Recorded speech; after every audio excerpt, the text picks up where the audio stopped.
Good evening, everyone. A very warm welcome to all of you.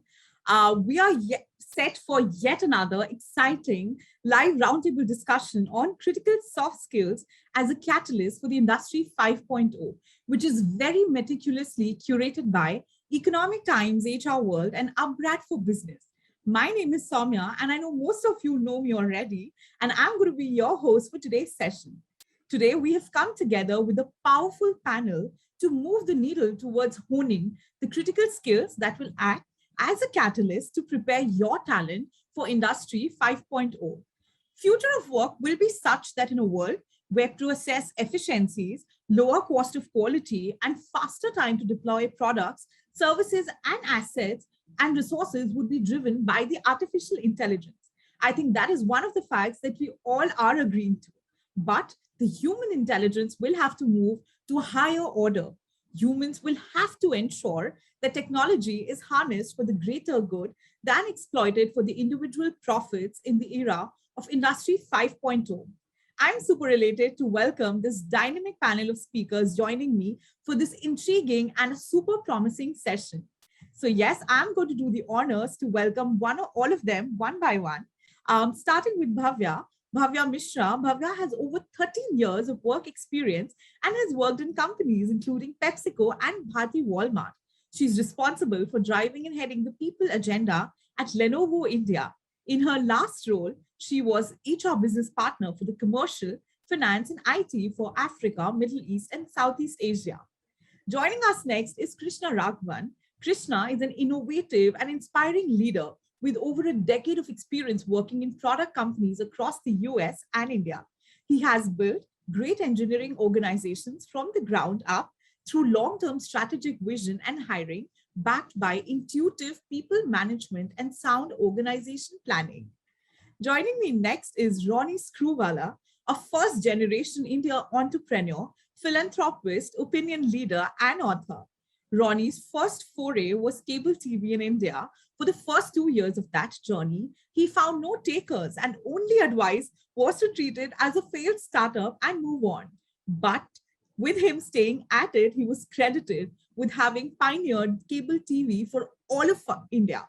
He went on to build a media and entertainment company. I know you all know that about UTV, where post many pivots and four almost near bankruptcies and 15 years of focused work with strong co-founders and a large team, it scaled to a size spanning all aspects of content and platform. And then he devastated to UTV, to the Walt Disney Company in 2012. Newsweek has termed him as the Jack Warner of India. Esquire rated him as one of the most 75th most influential people of the 21st century, and Fortune as Asia's 25th most powerful. Thank you so much for joining us, Ronnie. Moving next is Meenakshi Indra. Meenakshi is a customer-centric business leader with almost 2 decades of industry experience in customer excellence and business growth roles. She is a strategic thinker and believes in aligning with customers' objectives to drive mutual wins. She's worked with the market leaders like IBM, Cisco, SAP, LinkedIn, and Uber successfully, building teams and expanding their market. And yes, joining me last is Dr. Vishwanath, or as we fondly call him, Vish. He's a seasoned business leader who's working towards building a competent and committed HR team, along with collaborating with business leaders and managers to achieve a dream Hexaware goal are the key success measures for his role in his current organization. Hi, everyone, and thank you so much for joining us. Great, I know the audience, this sounds really intuitive, so let's just get started with it. I have a little recommendation to make. Please keep yourself on mute while you're not speaking. Please park your questions for the end of the session. Although you can keep sharing your reflections as our speakers are sharing their insights, we would love to keep them in our conversation. And I will definitely come back to find answers for all your questions. And yes, now just being mindful of the little time that I have with me for this amazing set of speakers, I'm just going to get rolling to the first question. So Ronnie, I'm going to come up to you first. And rather putting you into that spot saying that discussion opens with you.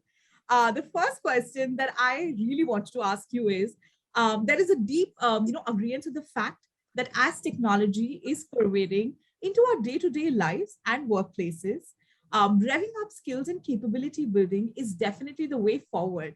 I would love to hear more from you on this.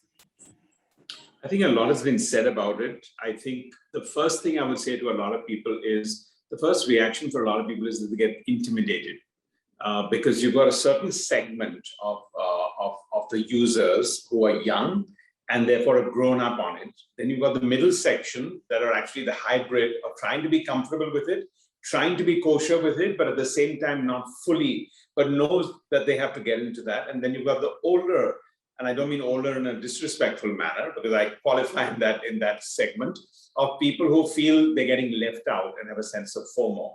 So I think one of the things that everyone needs to understand is how we're going to bridge the gap onto some sense of a common language. So the first to me is, let's not get intimidated. I think there's a sense that, oh, if I don't understand the word technology because it's technical, then everything else goes to that. This to me has actually forced leadership roles to be a little bit more like a catalyst. And I think leaders normally are catalysts by nature, but this has actually catapulted it to a different level, which means that if I believe my strength is that I can still understand it, I will surround myself with empowered people in that. But the power of technology can't be used without really understanding the customer and the consumer. So for anyone intimidated that says technology is going to overtake us, it can't overtake anything unless there's a consumer and a customer pattern that is neck to neck. And in many cases, in my opinion, the intuitiveness of understanding consumer trends sometimes comes even before technology. So I would urge a lot of people who are intimidated with this transition period and says, do I need to do that? This is where I see the ecosystem, because I think a lot of this comes in from a mindset point. Having said that, I'm very clear that yes, everyone needs to get their skill sets in order, because this is how consumers will understand you. This is the level of how you communicate with them, how you connect with them. Technology and messaging is finally going to lead to connect. And therefore, there is a pros and a way in which you communicate, but there is a technology that will be the enabler that will bring you that 10 million, 20 million, 30 million connects versus the 2,000 or the 3,000 that read a newspaper or other media. So that's the other power that I think everyone needs to understand. So I think that's what I would say. Stop being intimidated, be a strong catalyst. Last one I would say is a lot of us think of technology as one of the most biggest distractions because obviously you've got it and therefore it's so available.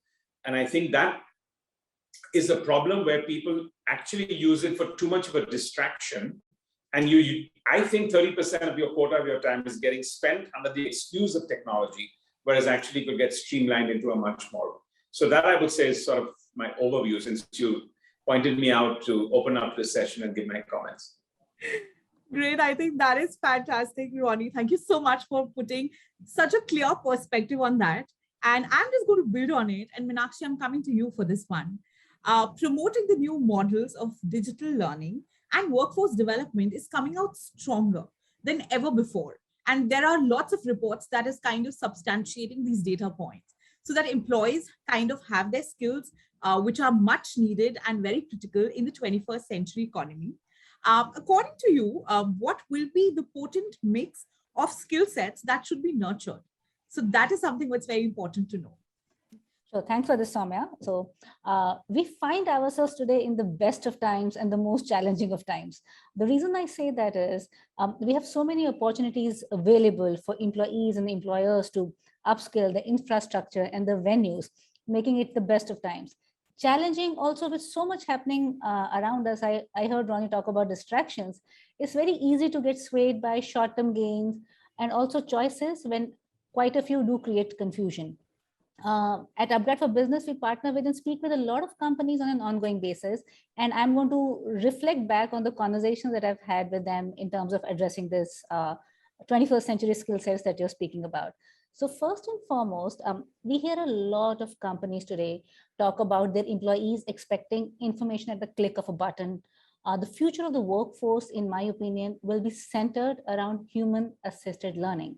And in the last year and a half, we've seen high success and unbelievable results in the form of 85% learner CSATs, 93% completion rates, and organizations seeing 100% business outcomes. This, in my mind, is a direct result of melding the best of technology and human-assisted learning.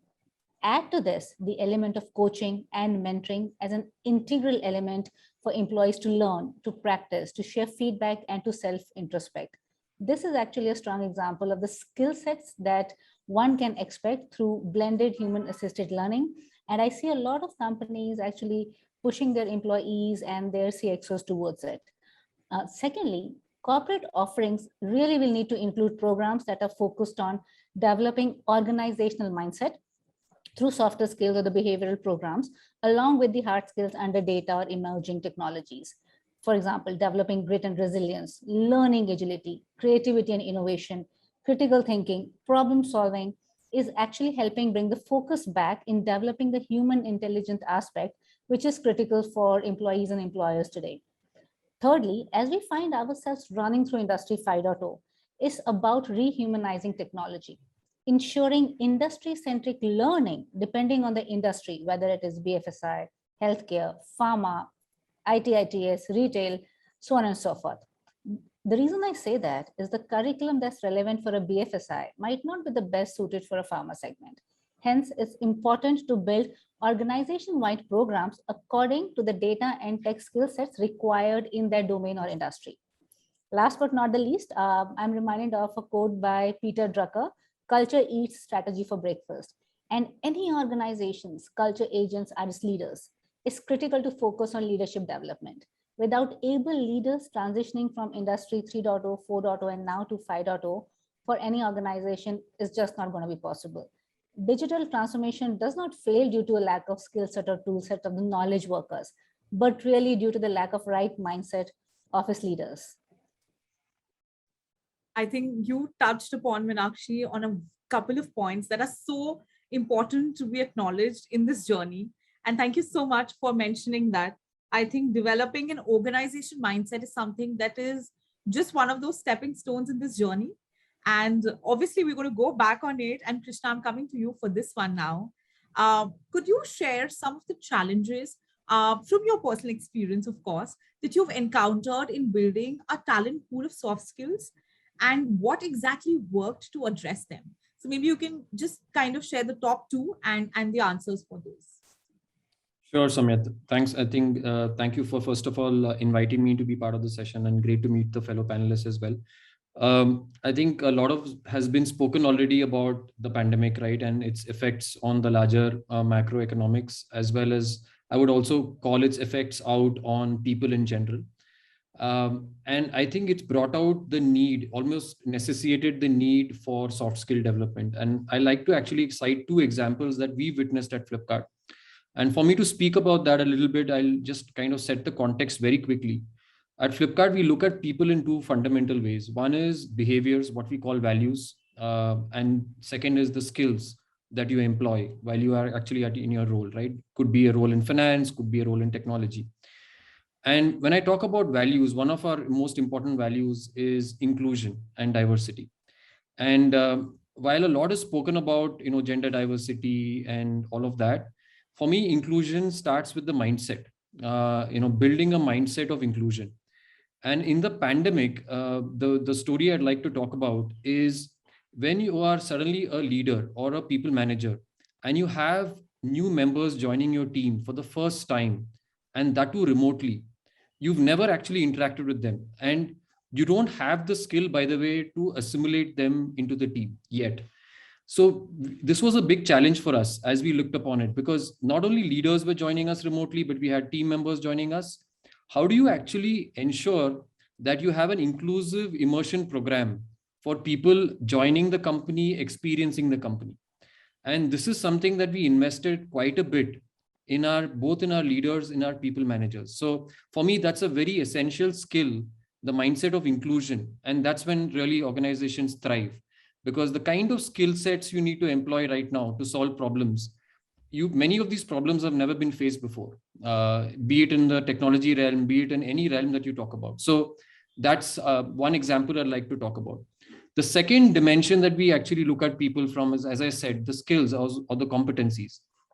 And one of the most important competencies, the way we look at competencies, is through an agility mindset. So we have different competencies defined for any individual at a leadership level. We call them people, results, change, and mental agility. So this is how we actually look at it. And the example I'd like to draw about is this aspect around when in the pandemic and when you're going through the first wave, and then the second wave comes through, there are two skill sets that a manager needs to employ. Does the manager even understand from a soft skill standpoint the employee on the other side? You don't have the luxury to actually be able to meet this employee in a physical space anymore. You have to gauge and sense how this employee is feeling at this point in time. So we had to actually invest in a program called Coach with Compassion, which is to bring the element of compassion into your conversations, in fact. And there's a subtle difference between being sympathetic and being compassionate, right? It's sympathetic is almost like, putting the other person on a lower pedestal, but in compassion, you're actually looking at the person in an equal pedestal.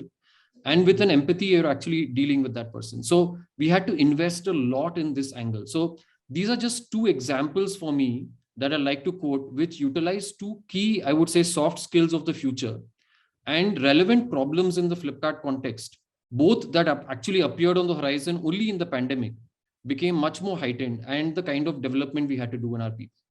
I hope that answered your question, Soumya. Yeah, it absolutely did. And thank you so much, Krishna, because I think whatever discussions, whatever theories we had before pandemic are completely washed off now. So any experiences, any anecdotes that come from the last 1.5 year are so important for all of us as speakers, as a community. So thank you so much for highlighting that.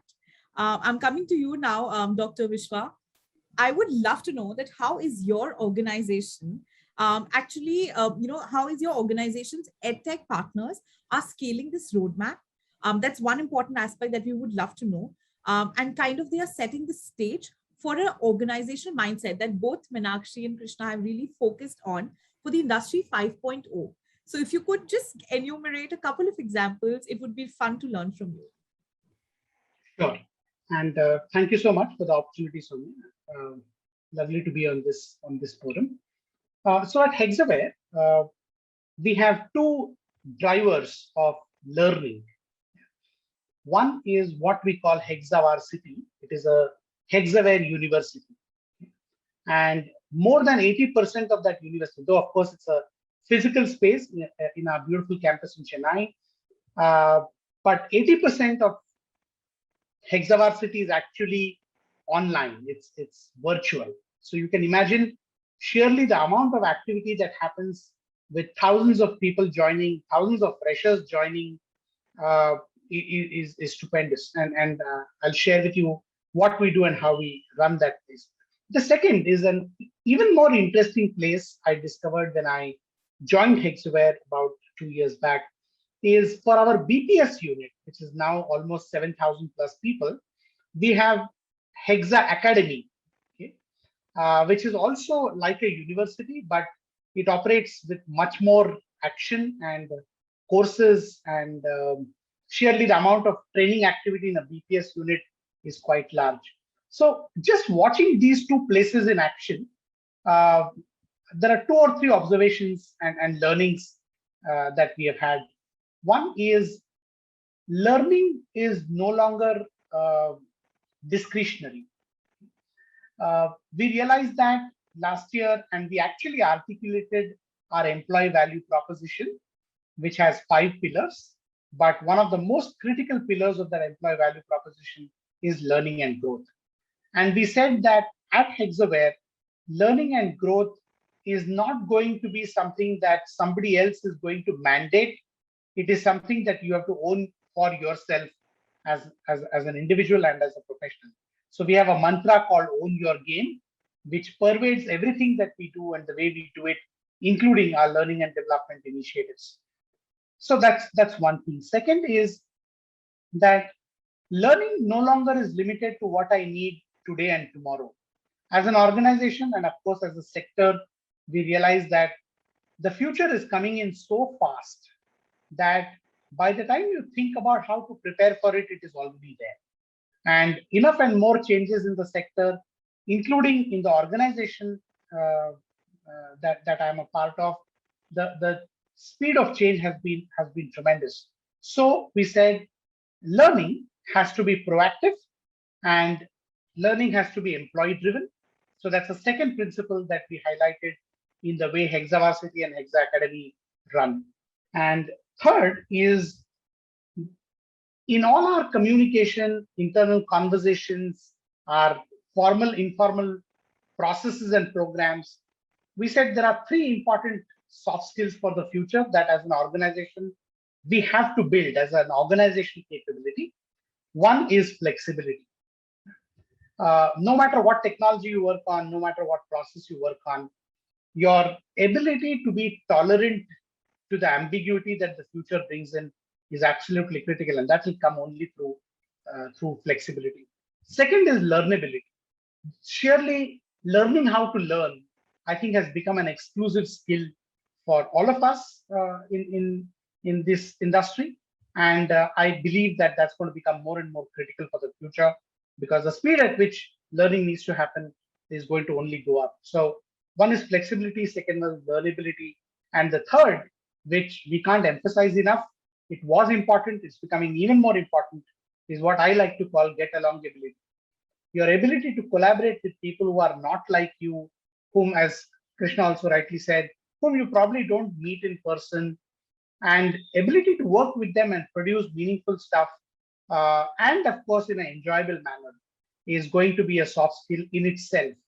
So honestly speaking, when soft skills get referred to, often it is skills around communication and conflict management and all that. Those are important. I'm not saying they're important, but I think flexibility, learnability, and get along ability are becoming very, very crucial. And that's really what in our soft skills initiative we are highlighting.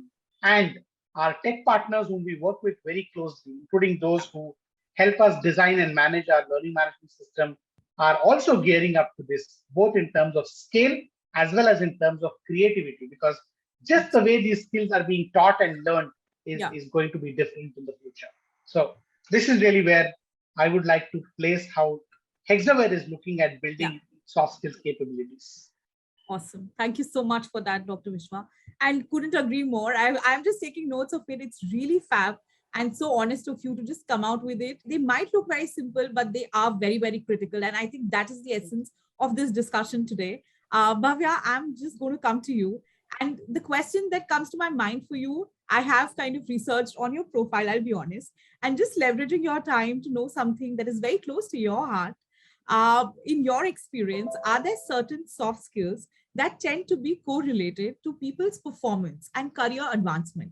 I think that is the thing that we are trying to kind of approach here, the futurability or the scalability or the sustainability of it. So what are those skills that you would want to highlight in advancement? And obviously it comes from the manufacturing industry. So that's why I'm going to leverage your experience here. Thanks, Soumya, and thanks for having me here. I think some great learnings for me as well from all the fellow panelists till now. From my perspective, the way we are looking at it, and I think whether it was in PepsiCo, my previous organization, or now in Lenovo, I think the fundamental point is to look at what is changing, right? Or why all of this discussion? Because soft skills have always been important, right? But what is the change now, and hence, what are the additional things that we want to talk about, right? So the first, which was all related to Industry 4.0, right, which is automation, all kinds of machine learning, as well as efficiencies, etc. All of that was there. But I think now everybody has realized and come to the terms with the fact that anything and everything that can be automated will be automated. And hence, as human beings, as all of us as leaders, we have to kind of double underline the facts of where is it, if everything is automated, then where is it that you are adding value? And I think when you look at the process itself, right, some of the critical areas of decision making, right? And if I just break it up into whether it's critical thinking, whether it's thinking creatively, innovatively, all of that becomes very important in this bucket of decision making, because you have all information. Today, I think, unlike in the past, there is no value of having information because everybody has the same information that you have probably. but the value of it is in actually being able to derive insights from there and making a decision, right? So that becomes a very, very critical soft skill to develop over a period of time, and something that definitely you need intervention for from a human perspective, and hence Industry 5.0, right?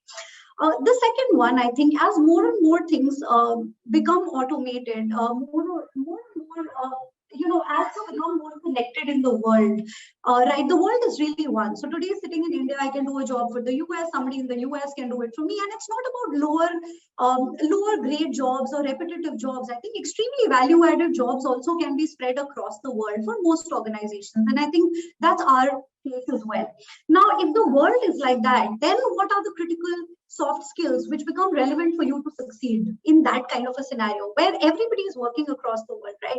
So that whole thing around leadership skills, inclusion, and I think Krishna gave an excellent example around inclusion. Your inclusive skills to be able to understand different cultures, work with people and work with different types of people, being able to connect with people, and those interpersonal skills become very, very critical because of this, that you're not just working with people who are sitting in front of you and you can have a coffee with. You're working with people who may not be working the same hours as you, people who may not understand the same cultural language as you, and hence that whole bucket of collaboration, connectedness, and soft skills related to that become very important. So that's the second one.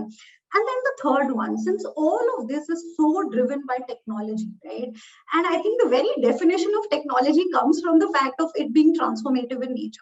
So, all of the soft skills that kind of build on that, which means that what is true today may not be true tomorrow.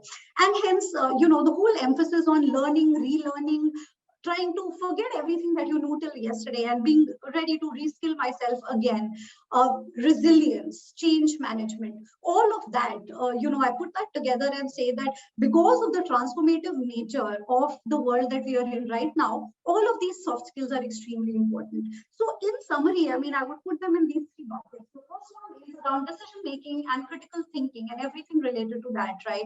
Thinking innovatively, creatively, being able to put insights together, etc. So that's the first one. The second one is around your interconnectedness, collaboration, inclusion, all of that. And then the third set of soft skills would be around how quick are you, how fast are you to be able to reinvent yourself, learn what is happening now and forget about what was there yesterday, of course, taking the learnings along. So that's the way I would look at it in terms of absolutely mandatory skills, that all of us need to build over a period of time. Yeah, I think I totally agree. And I think the panel agreed big time. We all were nodding our heads, Bhavya. So thank you so much for putting that across. And Ronnie, I'm going to come to you now.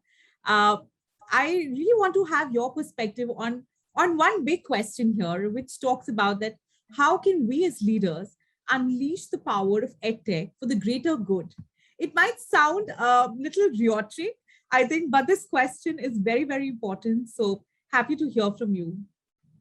I think the best way we can do that is by unleashing. So I think first we should just figure out that it actually needs to be unleashed. This is not a drip. Dr. Vishwanath talked about it being non-discretionary. And I'm so glad that both Krishna and Bhavya have also spoken about soft skills in a very, very key and important part. Before that, when people said, not everyone that joins the workforce is employable, most people would feel, what does that mean? But actually at the core, it's soft skills. When you say not employable, it means the gap between the hard skills and the soft skills is the reason why they're not employable and they need to therefore get trained. What are they getting trained on? Collaborativeness, empathy, communication, connect, articulation. And articulation doesn't mean auditory power skills, just being able to connect. So 40% of effectiveness of all work is actually not getting the next mileage because it's of soft skills. And I think education technology can unleash that in a massive way, because there is plurality. I mean, what is the difference between education? See, firstly, I think for me, education as a word is a little bit heavy for anyone who's in the working career. And therefore, I think all of us like to use the word learning, because education just sounds like it's a calendared event, right? I went to school, then I went to college, then I threw my hat up, and then I'm all done. So wait a minute, how does this work? Now you want me to go back to the word education? Just sounds like, what am I going to negotiate and tell my family, tell my friends, tell my whatever? So it is about being in the learning category. So I think technology, education, when you went to universities, was a much more selective process. The power of unleashing is much more an eliminative process. And by that, I mean that if you had 100,000 applications, about 1,000 people would get selected. Here, if you have 100,000 applications, other than the people who might be disqualified for a particular reason, can actually benefit from it. So that would be one aspect. I think the second one, it's not a top up anymore. It's not one of those things that people look at it that I'm topping up. It is actually a little bit about exactly what Bhavya spoke about, that there is a certain amount of what you'll have to leave behind from precedence, and this is how it worked, and this is how it worked. And when you are looking at skilling or reskilling or upgrading or not, whichever the way you want to look at that as a terminology, it is not a top up. And I think that's going to be a very important part. Lastly, I think EdTech allows you to measure outcomes, because with that comes technology. With technology actually comes the level of data points. So when you have those data points, you can actually, through technology, understand how people are learning, who's not logging into one of those lessons, who's finding the problem, who's rewound and seen that video 4 times over. And you can actually, through counseling, go out and say, well, you're having a problem with this marketing connect, or you're having a problem with coding, or you're having a problem else.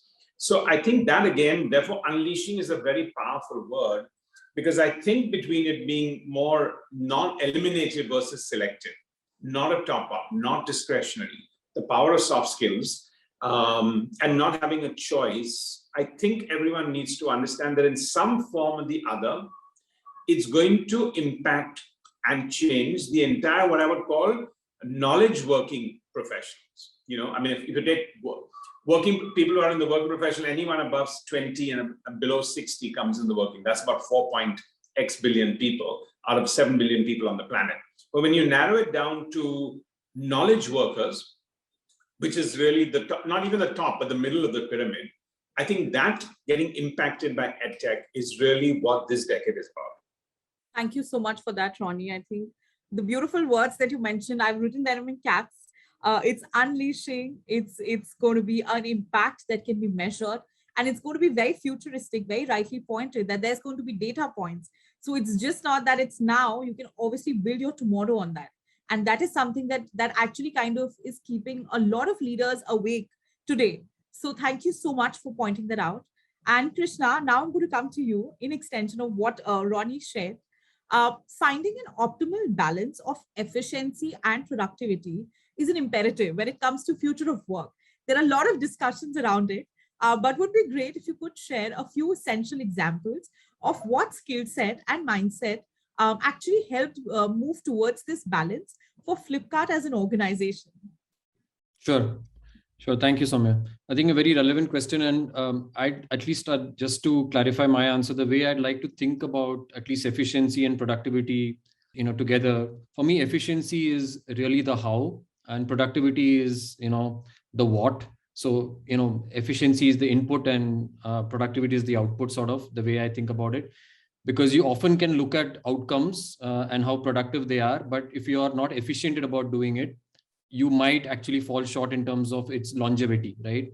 Of the measures that you're taking. So that's the way we think about it at the core at Flipkart. So we in fact give right from an early stage in our evolution, right when I think we started up as well, we gave equal emphasis to both the what and the how. And we actually measure, folks on the goals, on, the impact that they produce, which is often the productivity angle of the measurement. But we also look at the efficiency through the skills, the competencies that they employ.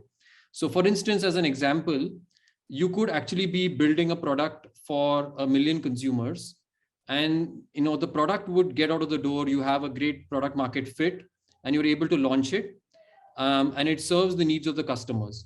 But if the product scales from 1 million customers to 10 million customers or 100 million customers, does the product still find an audience, right? And there are many aspects to look at it, from its scalability, sustainability, and so forth. And that's when the measures around productivity start to kick in.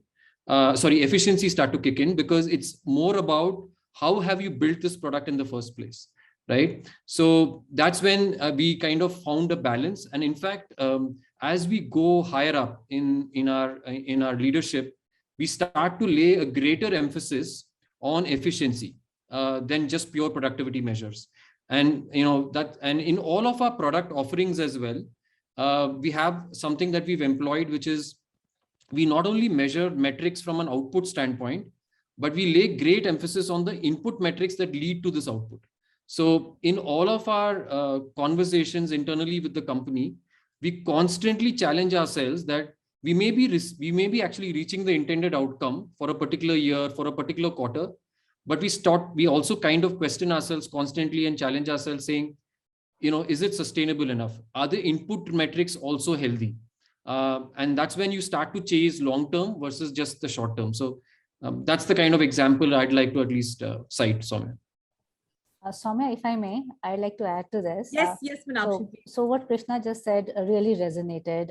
Essentially, Krishna, if I can just extend this forward, when you're talking about efficiency and productivity, you're also talking about building a culture of innovation, building a culture where there's, I won't necessarily call it experimentation, but trying a new way of doing things towards this input and the output measurements. And I heard Dr. Vishwa talk about that as well. This honestly is critical. As leaders, as businesses, we need to build this rigor right from the grassroots to the person who's driving that business, because otherwise it just kind of gets missed out somewhere and we end up just making a hash of all of it. So if the newest employees, the youngest employees can really believe into what organizations are doing, I think the softer skills, the outputs that we're talking about are just a foregone conclusion. Thank you so much. I think every time when I always say that whenever we connect with you, there is so much more that I learn. And it's always fantastic to know that it's just not about the profits now, it's about the sustainability of tomorrow. So that's a beautiful thought. I'm just now going to come to Dr. Vishwanath. There has been, the entire topic that you created about Industry 5.0, a lot of reports are stating that we need to definitely exploit the 4.0 technologies to get to the Industry 5.0. So that is one of the journeys. Do you see the same transition for Hexaware? Is going to be my first question. And what can be the top 2 milestones in this journey for you? So as we speak, Soumya, Hexaware is going through a huge transformation on what we call digitizing Hexaware. So what we have done is, while there are strategic imperatives around aspects like creating one Hexaware, we are spread across 5 continents, and the complexity of the organization is growing even more.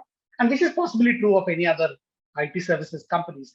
But with this, we have consciously embedded technology-based operations into our strategic plan itself. So there are 2 very, very important investments that we are making. One is on the operations side, on the HR operations side, looking at how do we really democratize data and information that everybody needs to be able to make the right decisions and fast decisions. Now, this particularly includes information that managers and leaders need on their people to enable them to perform even better. And that is getting supported by a performance management system, which again empowers employees not just on performance-based data, but also their learning and development plans. So far, what we were doing was learning and development was left to the individual, and therefore based on the pace and the convenience and the requirements that were perceived at an individual level, the program got driven. But now we have said, well, it has to get embedded or it has to get aligned to other processes like performance management. And therefore, technology is going to play a very, very significant role in empowering people and empowering their managers and leaders to enable learning and growth. So that's really where the technology interventions are helping Hexaware. 2 critical milestones. One, of course, is timely implementation of this, because we all know that some of these things can go on forever. And second is the adoption of this at an organization. So our goal is to ensure that there is at least 70 to 80% adoption within first year, because that is when we will know how this is working and whether these investments are paying results. So Absolutely. that's really how we are proceeding on this for the near future. I think that's absolutely fantastic, Dr. Vishwa, and a very well crafted plan in place, I must say. So all good luck to you, and I hope we would definitely discuss the strong impact that it's going to create. A lot in this conversation has come through about the mindset or the agility, or how ready are we to kind of accept, adapt, and be adept at that change. I know it sounds like a bit of a tongue twister, but I'm going to come down to you, Bhavya, for the next one. We've talked a lot about how AI is leading the way for workplace transformation. I think a lot of have already experienced it or are on that journey too. Would be really interesting to know from you that how exactly a responsible AI is the need of the hour for achieving a progressive and an agile mindset. Thanks, and that's a critical question, I think, for all of us to think about, because we are all learning in the process. I don't think anybody has any ready answers to that. But Soumya, if you allow me, before I get to that question, I just want to also add to what Dr. Vishwa was talking about, and more, I mean, not from a conceptual perspective, but more as an example. And I was seeing in this room, right, most of us are from ER. And if I look at that domain itself in terms of how critical, our soft skills in terms of how the move has happened, right? HR obviously has always considered to be a softer function, etc., whatever the notions are. But increasingly, even if you look at HR, and if I compare it to, like, say, the contrast of it, which is, say, a function like finance, right? Yeah. In those functions, actually, I see a very, very, very common movement across organizations. If you look at the kind of roles that are now taking out within any of these functions, and I'm just taking HR and finance as an example, are functions of partnership. So HR partner or finance partner. And what do those roles mean? That essentially means that every part of your job that could be done away with in terms of automation or given to someone else has been given away. So then what is left is actually business partnership. So what is it that you do partnering with your business to truly add value? And I think that's obviously the case with Lenovo as well. And I think many other organizations are on the same journey to say that, all the data, all the Excel sheets that you used to make, all of that is done. Now think of your job saying that everything that you did till yesterday, which was around making Excel sheets or presentations, all that somebody else is doing for you or a machine is doing for you. So now what would you do with all of that information, and how do you add value to the process? And I think that is the shift in mindset that we need across all functions. And I just took these as examples. And now coming to your specific question again. I mean, to look at it more from an example perspective, right? If you look at AI in a field like, say, recruitment, right? And I think it can apply to any other area as well. So how can we ensure that the kind of codes that we're using or the kind of AI that you're using for shortlisting, say, and just as an example, right, at any point in time, is bias free, is inclusive in nature, is not wheeling out candidates that are getting screened out because of a certain bias, from a coder perspective or because of the program that was used, whatever it is, right? So something as simple as that, and if you multiply it in every area that you're using AI, I think some very important aspects to keep in mind when you use our AI are fairness, are transparency, are inclusiveness, are what are your governance mechanisms to ensure that it's not just a brainless adoption of whatever is available or is being built, but how does it apply to you, and is it really serving the purpose in all of those parameters? I mean, it may sound like they are governance parameters, but they are very critical to the output as well. And I think all of those are very important, right? Fairness, transparency, and just, is it inclusive enough? So I think that's where it becomes really critical. Of course, I think we all agree to that, Bhavya. So thank you so much. Just being aware of those unconscious biasness and how to kind of tackle them is something that's very, very integral to all the leaders today. So thank you for that. And I know we are running out of time, so I'll be very, very quick. Meenakshi, I'm coming to you. And this question might sound a little futuristic, but very happy to take it with you. What exactly are going to be the stepping stones in the journey of building the careers of tomorrow? And with this, I have a statement to make: the undefined roles in the unborn companies. So for everyone, because we know the pace, the change that we're seeing. So there are a lot of companies that are still not there. There are roles that are not still made. How do you kind of work around it? So Meenakshi, I just want an answer from you on that. Sure. Thanks for that, Soumya. And before I respond, what an amazing conversation. I've actually been taking notes in terms of a few things that everyone has said, either as a different opinion to what we were thinking, and even wherever there were points of congruence. Soumya, coming back to you, yes, very interesting statement. You got me thinking undefined roles in unborn companies. I mean, talk about being a soothsayer. Okay, let me reference to an article that I read recently, and this was from the World Economic Forum, where they spoke about the 21st century skills that are needed for the workforce and for students. And what was very interesting for me was it spoke about tasks, jobs, and the skills that would have transformed by 2025. Now, I'm certain for most of us, 2025 is not very far away, and a lot of us are doing business planning for another 3 to 4 years. And it just tells us that the future isn't really something which is way off, it's kind of here, depending on which lens we are looking at it. Now, this brings a very interesting dichotomy for organizations. There are about 43% of businesses which will be reducing their workforce, and that's what this study speaks about because of the technological integrations or the resultant demand for technological skills. At the same time, we also are projecting about 34% of these companies expanding their workforce for this reason, because technology would have made newer skills coming in.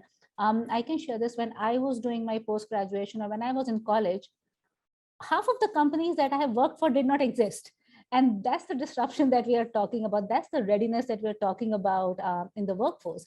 So from a company perspective, we are going to find ourselves in the midst of a double disruption.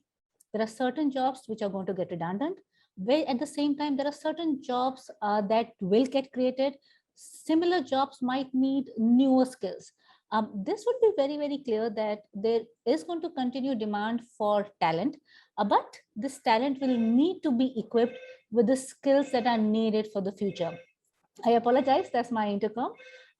What this means for company really is for them to have a future ready talent strategy. So when you're talking about undefined roles, unborn companies, what we really need is future readiness in terms of the talent, in terms of the learning, in terms of the business competency strategies. The focus really would be in terms of building a workforce that's resilient, that's innovative, that's emotionally intelligent and very high on cognitive and metacognitive abilities. Something that we are hearing in the market now is wholesome talent development of mindset, skill set, and tool set so that we can rush towards Industry 5.0. And when I say mindset, visualize the mindset as that of an organizational mindset, the outermost circle of what we do. Skill set is where you are empowered with your business units and your L&D heads, your HR heads who deliver. And tool set is really the competencies that your workforce then brings in. Before I bring this back to you, Soumya, just one last one. From an employee's perspective as well, very critical to demonstrate growth mindset. Focus on what your organizations are driving. Look at how your individual careers can be transformed by what the company is trying to do. We always talk about lifelong learning, and I would always urge this as the guiding principle as we build resilient careers for tomorrow. Awesome. I think that's a perfect closing for this one. So thank you so much, Meenakshi. And I can see there are a lot of questions that are coming in. And one question is something that I had also thought of. So I'm going to quickly ask.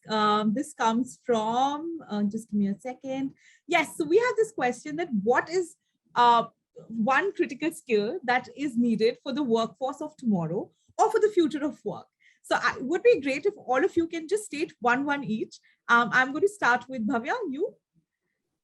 Sure. I think from my perspective, the most important thing is learning agility, most important. And I'll tell you why I'm saying that. Meenakshi covered it in a bit, but if you look around you, I think it's not the big companies which are beating the small companies today. It's the fast companies which are beating the slow companies. And which is why you need to learn, relearn. So that would be one for me. Learning agility. Awesome. Thank you so much for that, Bhavya. Ronnie, I'm coming to you next. I'd say connect overall. It's a very large word, but connect, and with a close second in empathy, which I know is I think, Krishna went out to explain sympathy and empathy are not the same thing. But actually empathy, without empathy, you cannot have collaboration. You cannot have a collaborative workforce. You can't do so many things without that. And connect is exactly that. I mean, today when I've seen them on Zoom, 50% of us have our cameras off, for example.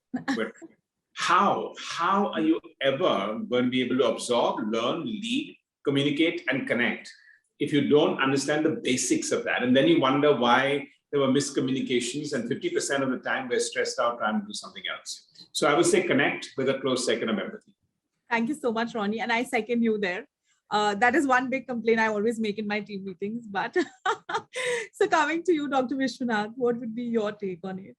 I would say tolerance to ambiguity, because that builds resilience, and resilience is going to be absolutely critical for the future, because nobody has answers. Nobody knows what the future holds. Thank you so much. Thanks a lot. Meenakshi? I'm a big fan of saying change is the only constant. It's really about how can we ace change? How can we look at change as an opportunity and not really be fearful of the change or shy away from it? So if there's something that we can develop, I mean, my vote would go for this one. Wow. So that was Lord Alfred Tennyson who said that. Thank you for that, Meenakshi. Krishna, I'm coming to you.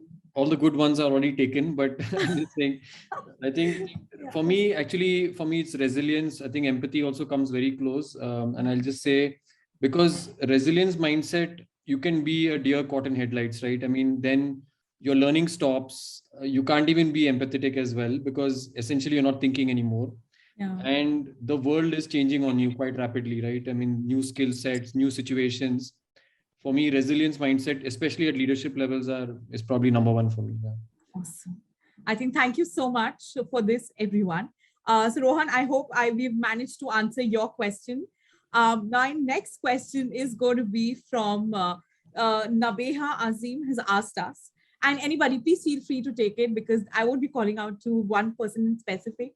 As an employee, how can we translate our soft skills to our leaders in an online work from home setup? I can see some real pain behind this question, so anybody can take it. I think you need to allow candidacy. You need to be candid. I think most people feel that you can't really. You don't have to be rude. You don't have to be impertinent. But I think there is a way in which you can actually communicate that. 8 out of 10 times, it will be taken well if you said it well. I think 2 times it might misfire in whatever it is. But I don't think you have a choice in today's world. If you want to individually grow, if you're going to hedge your bets and say, well, he's my boss and I can't give that feedback, actually it's hurting you. So take your gamble, take your choice, figure out how to communicate it, but do not hold back on it, because it's going to impede your own growth. I think we found that answer. Thank you so much for that, Ronnie. The next question, and very, very quickly, I'll try and take most of them, like I've been saying. DLN Reddy is asking us that future upskills have to be more in robotics. Don't you think HR has to reinvent to work with robots? I think that's an interesting one. Well, I would say the big answer is yes. There's no question about the significance of automation in HR. However, the R part of HR, I think, can be robotized, but not the H part, which means that there will be some aspects of HR services which can go to technology in different forms. Yeah. But it's also important to remember that H will never be about technology. I think that's a traditional mistake that companies, sectors have done and failed miserably.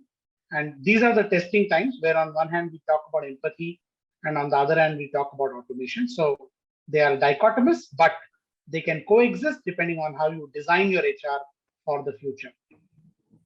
Awesome. Thank you so much for that, Dr. Vishwa. And now I'm just going to take the last question here. Okay, I am going to pick up for Thirumal Reddy.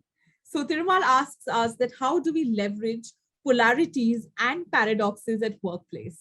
I think that's a great one to wrap up. Anyone? I can take that. Yes, please go ahead, Meenakshi. Yeah. Please. So these to me, honestly, if you ask me, they're part of the same coin, just 2 different sides of the same coin. And if I bring the people perspective to it, there's always a lot of learning. So when we talk about we are polars apart, it just means that there's a new perspective that maybe we haven't thought about, and it's there's a method to maybe understanding this. When we are talking about different paradoxes, to me, it's just a matter of perspective. Most of us have seen that meme, which is like one person is looking at 6 from one side and the other person is looking at 9. So I would just say that learning agility that I think a few of us spoke about, put yourself in the other person's shoe, look at what is it that we're trying to achieve. And one last point that I will speak about, in a company or an organizational context, always focus on the organizational priorities than a functional business or a person's priorities. Once we have that, it brings a lot of clarity and prioritization on these polars and these paradoxes. Beautiful. Yeah, I can add to that. I think Yes, very Bhavya, please. Yeah, very well said by Meenakshi, because I think sometimes we also overcomplicate life by saying, okay, at the work, how do we do this at the workplace, right? I mean, we do it all the time at home. Children are so different from their grandparents and we adjust to live with them. I mean, different kinds of ideas. You find your ways. I think it's because you want to make it work. And I think that is the whole principle of inclusion, right? To try to understand the other person, to try to understand where the person is coming from and treating the person in the way the person wants to be treated and not in the way that you think you want to be treated. I think that's the very fundamental of inclusion, right? That you look at the other person and try to understand where the person is coming from. And I think we do it at home all of the time because most of the times we don't have an option and you've got to make those relationships work. It's just at work we kind of try to overcomplicate it and that we have an option. So. I think that was actually a very good example. Thank you so much for that, Bhavya. And yes, with this, we come to an end of the session. I know there might be a lot of more questions, everyone. So please feel free to connect with our speakers offline. You can reach out to them through LinkedIn. You can make connections. And I hope you had a lot of fun because I really enjoyed moderating this session, getting to learn so much. And yes, a big, big thank you to Bhavya, Krishna, Meenakshi, Ronnie, Dr. Vishwanath. I think this was absolutely fantastic. The kind of takeaways were so handy. So thank you so much. And with this, everyone, Eleanor Roosevelt had actually said that the future belongs to those who believe in the beauty of their dreams.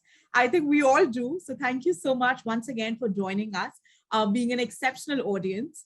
I hope you really enjoyed this session. I would also like to express my heartfelt gratitude to Upgrad for Business and EconomicTimes HR World's team, who've not on the camera right now, but have really worked relentlessly to put up this session.